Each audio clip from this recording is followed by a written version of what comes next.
मगरबी बंगाल दौरे के दूसरे दिन वजीर-ए-आजम नरेंद्र मोदी आज कोलकाता पोर्ट ट्रस्ट के काबिल फ़ख्र 150 साल मुकम्मल होने के मौके पर मुनक़िद तकरीब में करेंगे शिरकत। वजीर-ए-आजम नेताजी सुभाष ड्राई डॉक पर जहाज की तामीर और मरम्मत मरकज़ का भी करेंगे इफ्तिताह।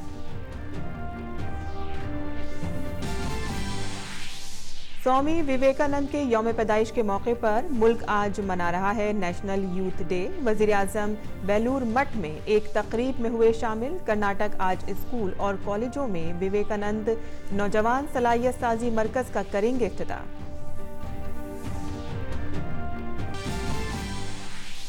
वज़ीर-ए-आज़म नरेंद्र मोदी ने कोलकाता में कल अपने दौरे के दौरान 4 तारीखी इमारतें की कौम के नाम वक्फ। कहा कि सरकार अपनी सकाफती विरासत दुनिया के सामने लाने के लिए है कोशां। पहले दिन कई मीटिंगों का दौर रहा जारी।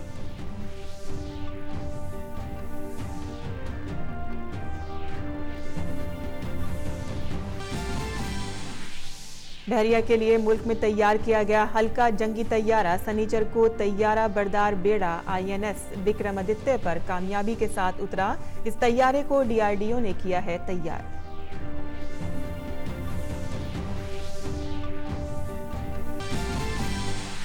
और बैनुल-अक़वामी खबरों में ईरान ने तेहरान में एहतजाजी मुजाहिरे के दौरान बरतानिया के सफ़ीर रॉब मैकेयर को हिरासत में लेने के बाद किया रिहा।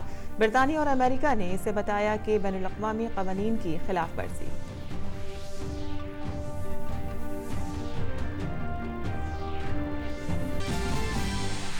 और खेलो इंडिया यूथ गेम्स के तीसरे एडिशन में महाराष्ट्र का दबदबा। 7 गोल्ड, 8 सिल्वर और 12 कांसे के तमगों के साथ मेडल पाने वालों की फहरिस्त में महाराष्ट्र अब तक पहले मकाम पर। आदाब नाज़रीन, खबरनामे में आपका इस्तकबाल है। मैं हूं साइमा खान। अब खबर तफसील से और बुलेटिन की शुरुआत करते हैं वज़ीर-ए-आज़म नरेंद्र मोदी के कोलकाता के दौरे की खबर से, जहां मगरबी बंगाल दौरे के दूसरे दिन वज़ीर-ए-आज़म नरेंद्र मोदी आज कोलकाता पोर्ट ट्रस्ट के काबिल फ़ख्र 150 साल मुकम्मल होने के मौके पर मुनक़िद तकरीब में शिरकत करेंगे। वज़ीर-ए-आज़म कोलकाता पोर्ट ट्रस्ट के मुलाज़मीन को दिक्कत न हो, इस मकसद से पेंशन फंड में कमी की भरपाई के लिए 501 करोड़ रुपए का चेक देंगे।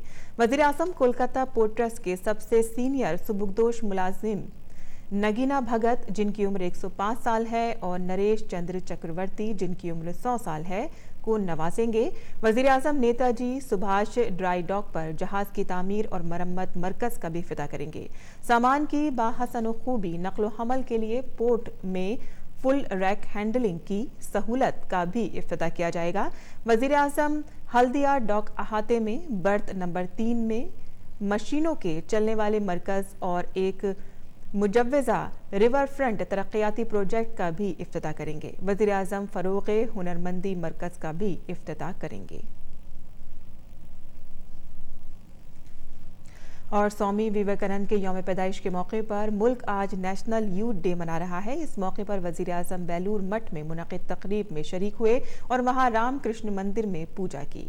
वज़ीर-ए-आज़म ने वो जगह भी देखी जहाँ स्वामी विवेकानंद ने क़याम किया था।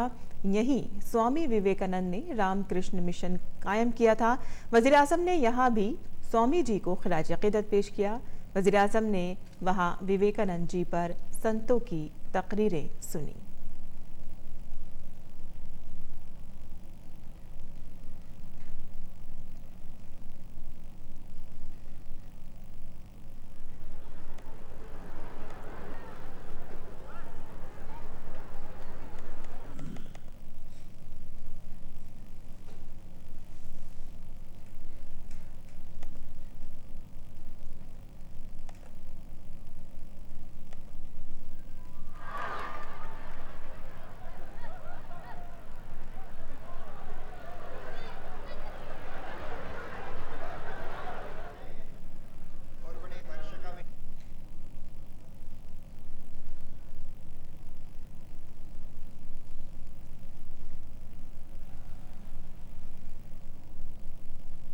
और इस मौके पर भजन भी गाया गया जिसने सबको महसूस कर दिया। राम कृष्ण शरणम राम कृष्ण शरणम शरण्ये जय जय राम कृष्ण शरणम राम कृष्ण शरणम राम कृष्ण शरणम शरण्ये कृपा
और कर्नाटक भी आज स्कूल और कॉलेजों में विवेकानंद यूथ एम्पावरमेंट सेंटर की शुरुआत करेगा।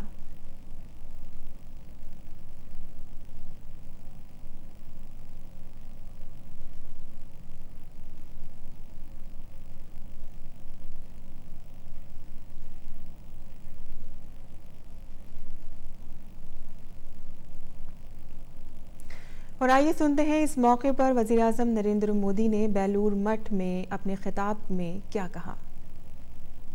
देशवासियों के लिए बेलूर मठ की इस पवित्र भूमि पर आना किसी तीर्थ यात्रा से कम नहीं है, लेकिन मेरे लिए तो हमेशा से ही ये घर आने जैसा ही है। जब भी यहाँ बेलूर मठ आता हूँ तो अतीत के वो पृष्ठ खुल जाते हैं जिनके कारण आज मैं यहाँ हूँ और 130 करोड़ भारतवासियों की सेवा में कुछ कर्तव्य निभा पा रहा हूँ। स्वामी आत्मास्थानंद जी ने मुझे उंगली पकड़ करके जन सेवा ही प्रभु सेवा का रास्ता दिखाया था। इस भूमि में आने के बाद माता शारदा देवी का आंचल हमें बस जाने के लिए एक मां का प्यार देता है। और वज़ीर-ए-आज़म ने CAA की मुखालिफत करने वालों की भी तनकीद की। बीते कुछ समय से देश में और युवाओं में बहुत चर्चा है सिटीजनशिप अमेंडमेंट एक्ट की। ये एक्ट क्या है, इसे लाना क्यों जरूरी था? युवाओं के मन में बहुत से सवाल भांति भांति लोगों के द्वारा भर दिए गए हैं। ऐसा नहीं है कि देश की नागरिकता देने के लिए भारत सरकार ने रातों रात कोई नया कानून बना दिया है। हम सबको पता होना चाहिए कि दूसरे देश से किसी भी धर्म का कोई भी व्यक्ति जो भारत में आस्था रखता है, भारत के संविधान को मानता है, भारत की नागरिकता ले सकता है। सिटीजनशिप एक्ट नागरिकता छीन लेने का नहीं, ये नागरिकता देने का कानून है। और सिटीजनशिप अमेंडमेंट एक्ट उस कानून में सिर्फ एक संशोधन है। हमने बदलाव ये किया है कि भारत की नागरिकता लेने की सहूलियत और बढ़ा दी है। ये सहूलियत किसके लिए बढ़ाई है?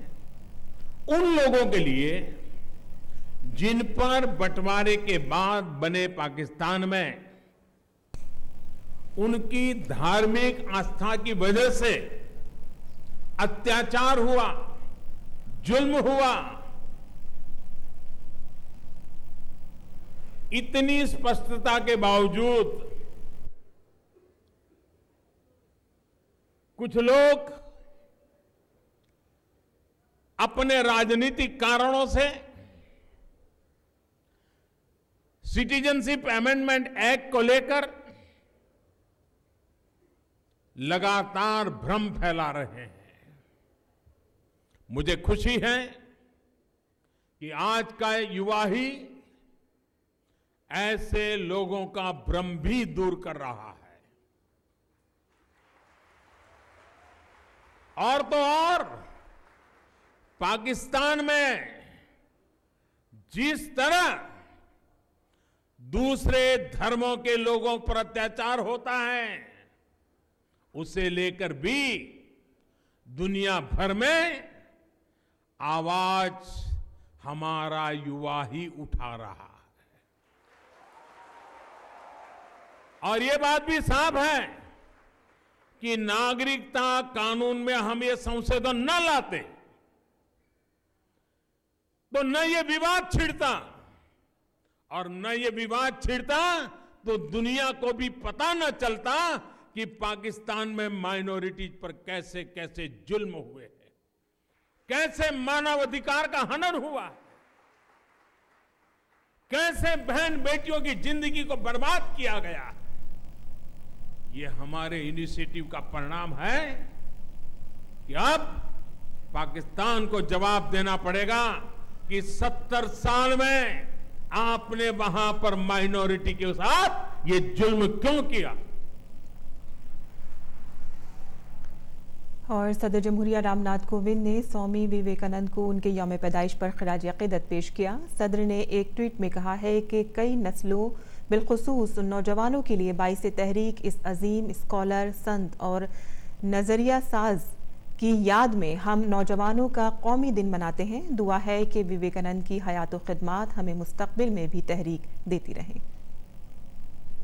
और नायब सदर जमहूरिया एम वेंकैया नायडू ने स्वामी विवेकानंद के यौम पैदाइश पर उन्हें सलाम अकीदत पेश किया है। ट्विटर पर अपने पैगाम में नायब सदर ने कहा है कि रूहानी रवादारी, कौमियत और फिक्री जुर्रातमंदी की अलामत और नौजवानों के लिए मिसाली शख्सियत स्वामी विवेकानंद के यौम पैदाइश के तनाजुर में नौजवानों के कौमी दिन के मौके पर नौजवानों से तवक्को करता हूँ कि वो स्वामी जी की हयात व तालीमात का गहरा मुताला करें और उनसे तहरीक लें। स्वामी विवेकानंद का यकीन था कि हर इंसान में रोशनी है। स्वामी जी मन, तन और ख्याल की कमजोरी को गुनाह तस्वुर करते थे। उन्होंने कहा था कि अगर आप खुद पर एतमाद नहीं करते तो आप खुदा पर यकीन नहीं कर सकते। भारत एक जवान मुल्क है। नौजवानों की तख्लीकी सलाहियत ही कौम की तरक्की को सिमत और रफ्तार देगी। उम्मीद करता हूँ कि नौजवानों के कौमी दिन के मौके पर हमारे मुल्क के नौजवान स्वामी विवेकानंद जैसी मिसाली शख्सियत से तहरीक लेकर अपनी ज़ात में मुज़मिर रोशनी को जाहिर करें और कौम की तामीर में अपना तख्लीकी किरदार अदा करें। वहीं वज़ीर दिफा राजनाथ सिंह ने स्वामी विवेकानंद के यौम पैदाइश पर उनको सलाम करते हुए कहा है कि उनके ख्यालात ने मुल्क की कई नस्लों बिलखुसूस नौजवान नस्ल को कई सिमत दी हैं। स्वामी जी को खराज अकीदत पेश करते हुए कहा उन्होंने कि अहले भारत की तामीर में स्वामी जी के ख्यालात हमेशा हम सबको तहरीक देते रहेंगे।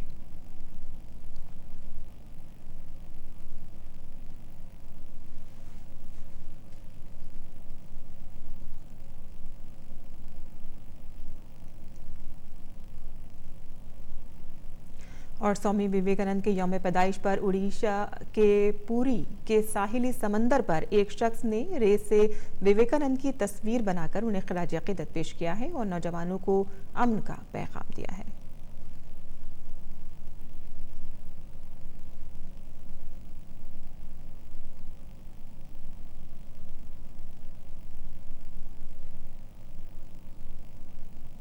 और मज़ीद खबरों की जानिब रुख कर लेते हैं, जहां बहरिया के लिए तैयार किया गया हल्का जंगी तैयारा सनीचर को तैयारा बरदार बेड़ा INS विक्रमादित्य पर कामयाबी के साथ उतर गया।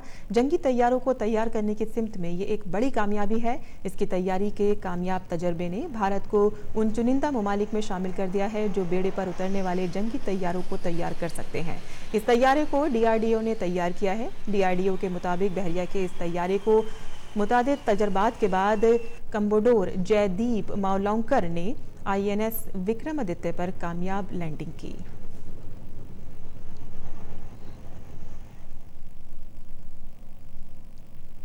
और वज़ीर दिफा राजनाथ सिंह ने इस कामयाबी पर DRDO और बहरिया को मुबारकबाद पेश की है। अपने ट्विटर पैगाम में वज़ीर दिफा ने कहा है कि भारतीय जंगी तैयारा फरोग प्रोग्राम की तारीख में INS विक्रमादित्य पर तैयारे की कामयाब लैंडिंग अहम बाब है। इस कामयाब तजर्बे के लिए DRDO और भारतीय बहरिया को मुबारकबाद। और जवाहरलाल नेहरू यूनिवर्सिटी के वाइस चांसलर जगदीश कुमार ने तलबा के साथ मीटिंग की। JNU के VC ने कहा है कि कुछ तलबा ने इस हद तक तशद्दुद मचाया कि कुछ तलबा को हॉस्टल तक छोड़ना पड़ा। गुज़िश्ता कुछ रोज से हमने सिक्योरिटी बढ़ा दी है और कोशिश है कि बेकसूर तलबा को नुकसान ना पहुंचे। आज we met a group of students and इनको हम समझाया और एक्सप्लेन किया क्या क्या स्टेप्स यूनिवर्सिटी ले रहे हैं to make sure that there is safety and security for our students. We are now appealing through the students to write to them, and we are also sending emails so that they come back and join in the winter registration process. JNU administration इतना flexible रहने के बाद भी ये agitating students, activist students इतना rigid रहना और university activities को रोकना ये ठीक नहीं है. और तलबा के साथ मीटिंग के बाद जेएनयू के वाइस चांसलर जगदीश कुमार ने डीडी न्यूज़ के साथ खास बातचीत में कहा है कि यूनिवर्सिटी में कल यानी कि 13 जनवरी से क्लासेस शुरू होंगी। उन्होंने कहा कि अगर ज़रूरत होगी तो विंटर सेमेस्टर के लिए रजिस्ट्रेशन की तारीख को बढ़ाया जा सकता है। जेएनयू प्रशासन पूरी कोशिश में है कि विश्वविद्यालय में नॉर्मल स्थिति बहाल की जाए और जो एकेडमिक एक्टिविटीज़ हैं वो जल्द से जल्द शुरू की जा सके। हमारे साथ इस वक्त हैं जेएनयू के vice chancellor M Jagdish Kumar, उनसे बात करते हैं। सर, कल एमएचआरडी सेक्रेटरी के साथ आप लोगों की मीटिंग हुई, तो इस कंट्रोवर्सी को ख़त्म करने के लिए क्या कुछ नया फार्मूला आप लोगों ने तय किया? एमएचआरडी सेक्रेटरी को बताया क्या क्या स्टेप्स हम ले रहे हैं यूनिवर्सिटी में। आज स्टूडेंट्स ग्रुप्स को हम बुलाया एडमिन बिल्डिंग को और इनसे बात किया कि एडमिशन प्रोसेस और विंटर रजिस्ट्रेशन प्रोसेस कैसा चल रहे हैं और सेफ्टी एंड सिक्योरिटी के लिए हम क्या मेजर्स लिया। स्कूल्स में जो विंटर रजिस्ट्रेशन प्रोसेस हो रहे हैं उधर कोई दिक्कत है तो हम कैसा हेल्प कर सकते हैं। हम स्टूडेंट्स को अपील किया कि please inform your friends also, the campus is safe and secure now, they should come back. कितने स्टूडेंट्स ने अब तक विंटर सेमेस्टर के लिए रजिस्ट्रेशन करवा लिया और क्या इस डेट को एक्सटेंड किया जाएगा? बहुत लोग विंटर सेमेस्टर के लिए रजिस्टर कर रहा है और 12 तारीख तक हम पहले एक्सटेंशन दिया और इसके बाद भी जो स्टूडेंट्स वापस आ रहे हैं घर से, इनको चाहिए तो हम दोबारा हम रजिस्ट्रेशन डेट को एक्सटेंड करने के लिए हम तैयार हैं। एक इंटरनल इंक्वायरी कमेटी ने भी बनाया, जेएनयू ने बनाया है, तो क्या वो कब तक अपनी रिपोर्ट देगी और उसके बाद क्या एक्शन लिया जाएगा? इंटरनल कमेटी का प्राइमरी ऑब्जेक्टिव है कि हम क्या क्या कर सकते हैं सो दैट इन फ्यूचर जैसा वो 5 जनवरी को वायलेंट इंसिडेंट्स हुआ, इसको हम रिपीट नहीं करना चाहते हैं। तो स्टूडेंट्स की डिमांड थी, कितना उसको माना गया है अभी तक? जो स्टूडेंट मांग रहे थे, जो यूटिलिटी एंड सर्विस चार्ज को लेकर या हॉस्टल फीस रोल बैक करने को लेकर, तो कितनी उनकी डिमांड्स एडमिनिस्ट्रेशन की तरफ से मानी गई है? जब एमएचआरडी से डिस्कशन हुआ उस समय हम एग्री किया कि यूटिलिटी एंड सर्विस चार्जेस हम होल्ड में रखेंगे और ये एक्सपेंडिचर यूजीसी मीट करेंगे। अब तो स्टूडेंट्स को सिर्फ 300 रुपये पर महीना रूम रेंट पेमेंट करना है और जो हॉस्टल मैनुअल में जो कंसेशन देना है वो भी हम दे दिया। इसलिए मैं एजुटेटिंग स्टूडेंट्स को अपील कर रहा हूँ, please don't be so rigid. तो ये थे विश्वविद्यालय के कुलपति जगदीश कुमार, जिनका कहना है कि 13 जनवरी से यूनिवर्सिटी में क्लासेस शुरू हो जाएंगी और उन्होंने छात्रों से अपील की है कि वो अपना आंदोलन खत्म करें और जो क्लासेस शुरू होने वाली हैं वो क्लासेस ज्वाइन करें। कैमरा पर्सन गोपाल दास के साथ निशांत सौरभ, डीडी न्यूज़, दिल्ली। और जेएनयू में गुज़िश्ता कई दिनों से जारी तात्तुल से तलबा परेशान हैं और वो चाहते हैं कि यूनिवर्सिटी में क्लासेस जल्द अज जल्द शुरू हों। जवाहरलाल नेहरू विश्वविद्यालय में पिछले करीब 3 महीने से जारी गतिरोध के बीच कुछ ऐसे भी छात्र हैं जो चाहते हैं कि जल्द से जल्द हालात सामान्य हो और शैक्षणिक गतिविधियां सुचारू रूप से प्रारंभ हो ताकि वो पढ़ाई लिखाई जारी रख सकें। हमारे साथ कुछ ऐसे ही छात्र हैं जिनसे हम बात करेंगे। आपसे हम जानना चाहेंगे अभी जो माहौल है विश्वविद्यालय में, उसके बारे में क्या कहेंगे आप? हमारे क्लासेस बंद हैं और हम लोग कॉमन स्टूडेंट सफ़र कर रहे हैं इसके चक्कर में। हम लोग लैंग्वेज के स्टूडेंट हैं तो हमारे लिए क्लासेस रेगुलर होनी बहुत ज़रूरी होती है। तो हम लोग बस यही चाहते हैं कि वापस से क्लासेस नॉर्मल हो जाए और सारा कुछ क्लास कैंपस में नॉर्मल हो जाए। पॉलिटिकल पार्टीज़ आपस में लड़ते हैं तो हम लोग कॉमन स्टूडेंट्स बीच में पिसते हैं, तो ये सब खत्म होना चाहिए और हमारी क्लासेस वापस से शुरू होनी चाहिए। एडमिनिस्ट्रेशन भी चाहता है कि स्टूडेंट्स को आना चाहिए, वो फ्लेक्सिबल हैं। अगर रजिस्ट्रेशन टाइम से नहीं हो रहा है तो उसके लिए भी वो डेट्स जो है फ्लेक्सिबल हैं, आगे बढ़ा सकते हैं। इवन एडमिनिस्ट्रेशन रजिस्ट्रेशन तो ऑन टाइम हो रहे थे, जो यहाँ पे आकर नहीं कर रहे थे उनके लिए ऑनलाइन प्रोसेस भी दिया गया और उसके बाद में कुछ लोगों ने जाकर सर्वर रूम में जो भी किया है, मतलब उनका इससे समझा जा सकता है कि वो क्या चाहते थे कि रजिस्ट्रेशन नहीं हो, किसी तरह से बंद हो जाए या कुछ भी हो जाए। इससे दिक्कतें तो थी, पर ये कुछ बहुत ज़्यादा 200-300 लोग हैं जिनकी वजह से पूरा यूनिवर्सिटी बदनाम हो रहा है। ये कैंपस पढ़ाई के लिए बना है और हम देख भी रहे हैं पिछले कुछ सालों से या निरंतर इस कैंपस की रैंकिंग है वो A++ ग्रेडिंग रहती है। तो उसको बरकरार रखने में सभी स्टूडेंट का हाथ होता है, किसी पॉलिटिकल पार्टी का, किसी स्टूडेंट यूनियन का, उनका हाथ नहीं होता है। नॉर्मल स्टूडेंट हैं वो पढ़ाई बरकरार रखें और सबको समझाएं कि हम सब मिलके इस कैंपस को सेव करेंगे और सब मिलके पढ़ाई को आगे ले जाएंगे। मैं 8 साल के बच्चे की माँ भी हूँ। मेरे को लास्ट ईयर का थीसिस सबमिशन भी करना और बीइंग ए साइंस स्टूडेंट हमें एवरीडे लैब आना होता है, काम करना होता है, सारी फैमिली रिस्पॉन्सिबिलिटी के साथ अगर कैंपस इस तरह से मतलब कितनी प्रॉब्लम फेस करनी पड़ती है। मेरा तो अगर 3 दिन भी काम रुकता है तो 3 दिन मुझे कितना सफ़र करना पड़ता है, क्योंकि मैं अपने बच्चे को सेक्रीफाइस करके सुबह मॉर्निंग 8 to 8 काम करती हूँ। उसमें ये सब प्रॉब्लम मतलब उसके लिए जगह ही नहीं है ना इन सब पॉलिटिकल एजेंट के। तो आपने जेएनयू के छात्रों को सुना जिनका कहना है कि पिछले 3 महीने से जो आंदोलन चल रहा है, जो विवाद चल रहा है और जो गतिरोध है विश्वविद्यालय के अंदर, उससे उनको काफ़ी नुकसान हुआ है और वो चाहते हैं कि जल्द से जल्द विश्वविद्यालय में शैक्षणिक गतिविधियाँ शुरू की जाएँ। कैमरा पर्सन गोपाल दास के साथ निशांत सौरभ, DD न्यूज़, दिल्ली। और पहले सड़क तहफ़्फ़ुज़ हफ्ते के पहले दिन जम्मू कश्मीर मोटर गाड़ी महकमा उधमपुर में ट्रैफिक ज़ाब्तों की खिलाफ वर्जी को रोकने के लिए एक मुनफरिद तरीक़ेकार अपनाया है। 2 पहिया गाड़ी चलाते वक्त हेलमेट पहनने और कारों में बेल्ट की अहमियत के बारे में आम लोगों को बेदार करने का एक तरीका अपनाया गया है। उधमपुर ट्रैफिक पुलिस ट्रैफिक ज़ाब्तों की खिलाफ वर्जी करने वालों से मुस्तकबिल में हेलमेट पहनने की दरख्वास्त कर रही थी और उन्हें लॉलीपॉप दे रही थी। ARTO उधमपुर रचना शर्मा ने कहा है कि जो ट्रैफिक ज़ाब्तों को तोड़ रहे हैं उनके बदले उन्हें लॉलीपॉप पेश की जा रही है। हमेशा हम जब भी देखते हैं तो सवाल उठाए जाते हैं इन्फोर्समेंट एजेंसीज पे कि आप क्या कर रहे हैं जब ये एक्सीडेंट्स हो रहे हैं, आप क्या कर रहे हैं अगर लोग हेलमेट नहीं पहन रहे हैं। तो हम उन लोगों को ये एहसास दिलाना चाहते हैं कि ये आपकी रिस्पॉन्सिबिलिटी है, आपकी तरफ सबसे पहले तो आप उससे शुरू करिए, अदरवाइज हम आपको बच्चा ही समझेंगे and you will have a lollipop. ये सिखाने के दिन है, इस वक्त इनके लिए बच्चों के सीखने के दिन है, उन्हें मोल्ड करने।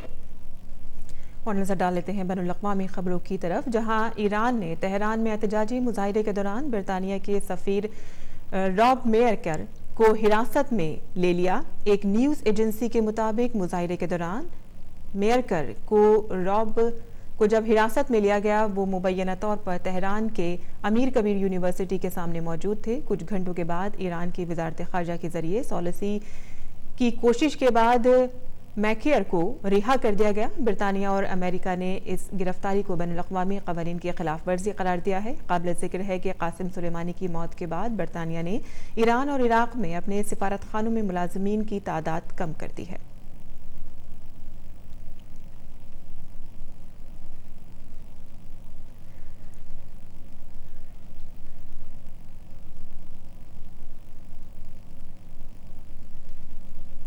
वहीं ईरान ने यूक्रेन के मुसाफिर बरदार तैयारे को गलती से मिसाइल से गिराने का एतराफ़ कर लिया है।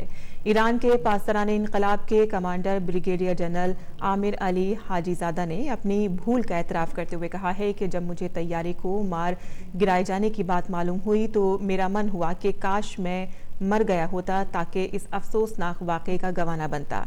इस अलमी और नाकाबिले माफ़ी गलती की जांच की जाएगी और जिम्मेदार लोगों के खिलाफ मुकदमा चलाया जाएगा।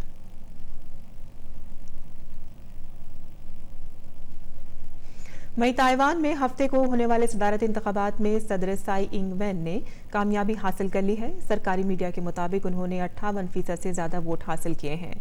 यूं वो दूसरी मुद्दत के लिए सदर मुंतखब हो जाएंगी। पोलिंग खत्म होने के 2 घंटे बाद तक गिने गए वोटों में साई इन 3.7 मिलियन वोटों के साथ अपने हरीफ हान कुयू के 2.5 मिलियन वोटों के फर्क पर पहुंच चुकी थी। और कनाडा के वज़ीर-ए-आज़म जस्टिन ट्रूडो ने यूक्रेन के एक तैयारे को ईरान के जरिए गैर इरादतन निशाना बनाए जाने के मामले में जिम्मेदारी तय करने का मुतालबा किया है। इस वाक़े में 176 लोगों की मौत हो गई थी। उन्होंने इस मामले में उन कुनबों के लिए शफाफियत और इंसाफ का मुतालबा किया है जिन्होंने अपने अजीज़ों को खो दिया है। इनमें से कई लोगों के पास कनाडा की दोहरी शहरियत थी। ट्रूडो ने एक सरकारी बयान में कहा है कि ये एक कौमी अलमिया है और कनाडा के सभी लोग शोक मना रहे हैं।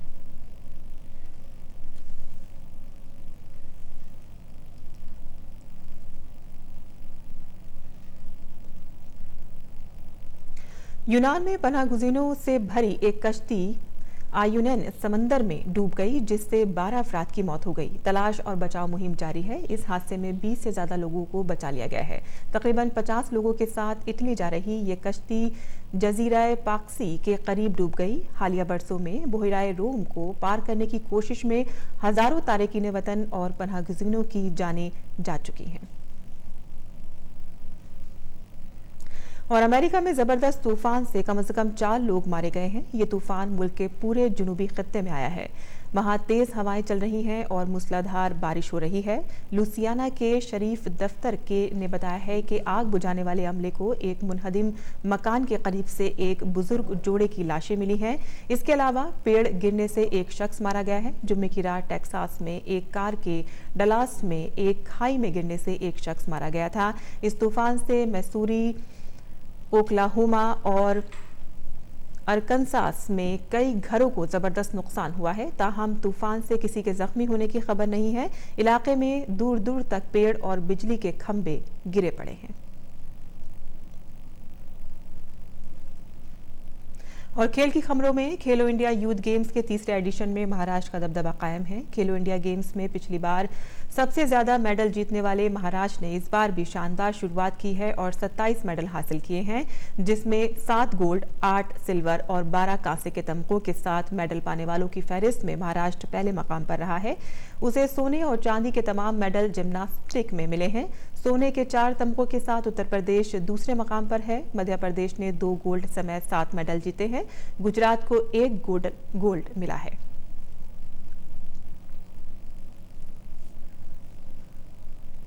और अब बात मौसम की।